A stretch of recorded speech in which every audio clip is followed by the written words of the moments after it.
Welcome, collectors. Thank you for tuning in to this episode of Diecast Emporium. In today's video, we're going to be taking a look at the newest iteration of John Deere's 310 Backhoe in 1:50 scale. This is the SL version, released just a couple of years ago. It is part of John Deere's Ertl Prestige collection, as you can see here. And for their newest iteration, you can expect a little bit more functionality and hopefully a little bit better detail and design in the model, but we're going to test that out here momentarily. One of the first things you know or notice immediately is the new packaging design. You can see that it now has the closed off part here of the model.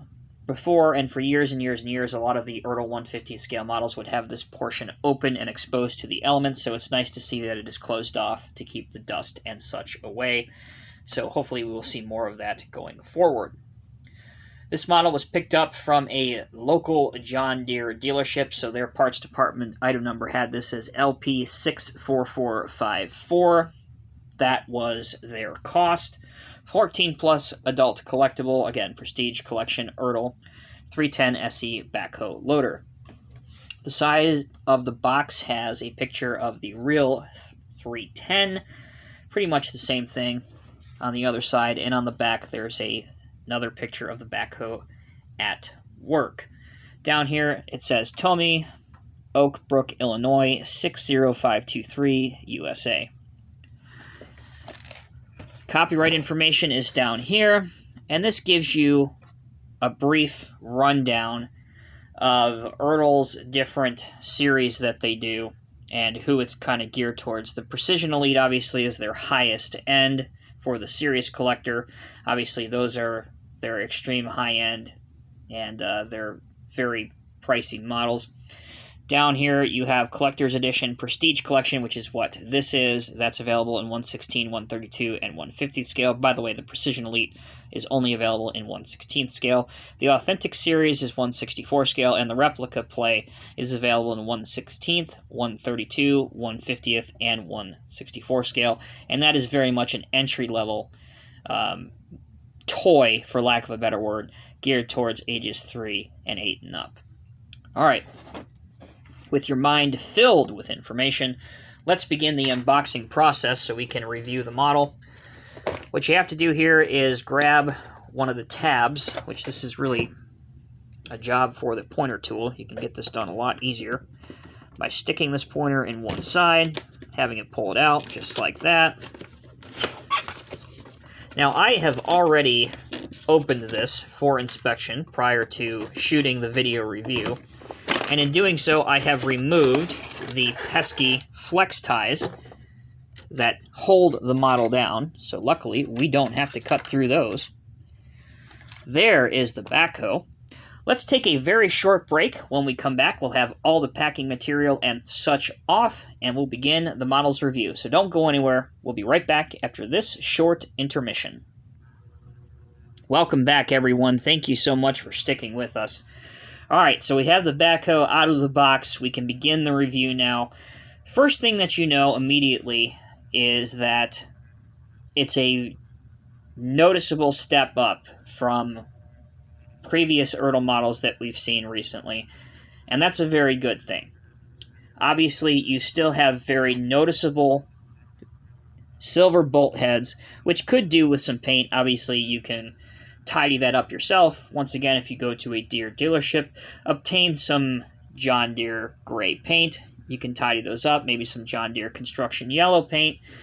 But it would just be nice if it comes from the factory like that and save us all a step. It doesn't seem like it would be that big of a deal to do that, and it is very noticeable to have these bolt head screws all throughout the model, as you can see.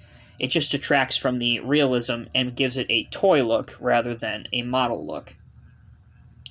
Besides that, the decal application, such as Deere here, 310SL, looks sharp. Even the Deere on the window glass looks good. Let's turn our attention to some of the functionality. We'll start with the loader portion.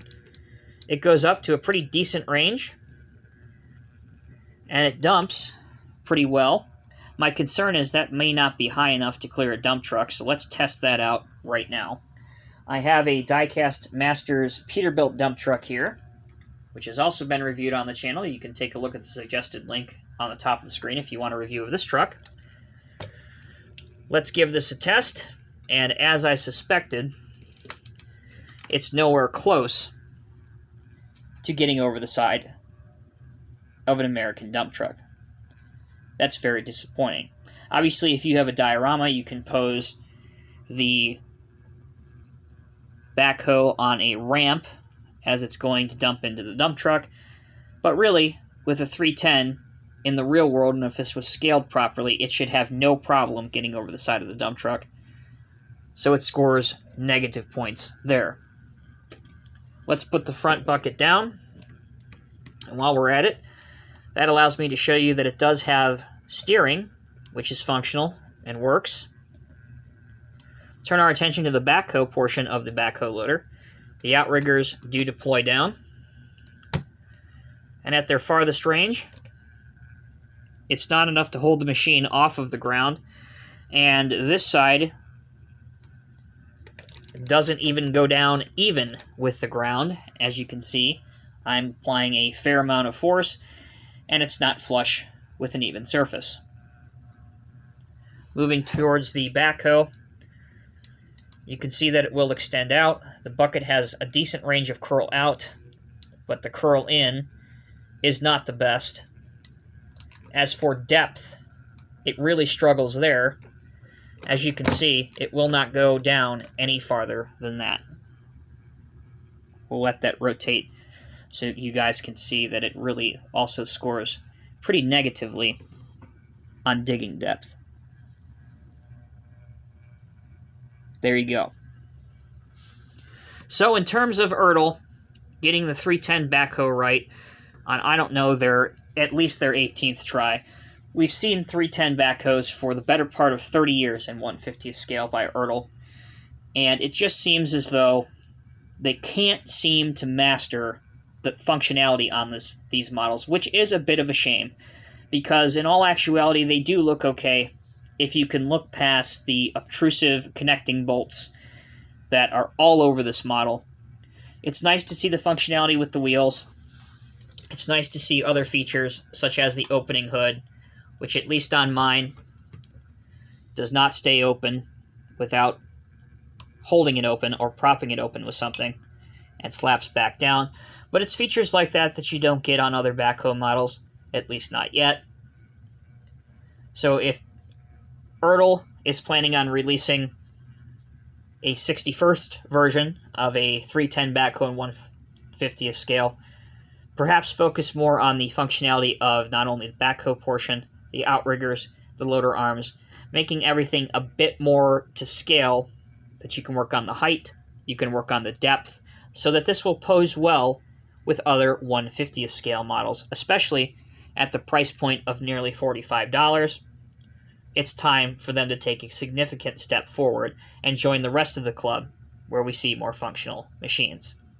Last thing I want to do before I close out this video, where this machine does look really good, and perhaps one of the only reasons to maybe buy this, is to pose it on a tag trailer behind a dump truck. So let's do that. Let's bring in our tag trailer, which obviously, for room constraints, we're not going to hook the tag trailer up to the dump truck, because it won't be in the frame. But as you can see, it does make a pretty convincing and decent looking load on a 1/50th scale tag trailer. Those are my thoughts on the 1/50th scale Ertl Prestige Collection John Deere 310SL Backhoe. It could be so much better. At this price point, there are other backhoes that I would much more recommend over this one. But you guys let me know down in the comment section below what you think. Until next time, I'm Tommy with Diecast Emporium. Thank you all so much for watching. I'll see you in the next review.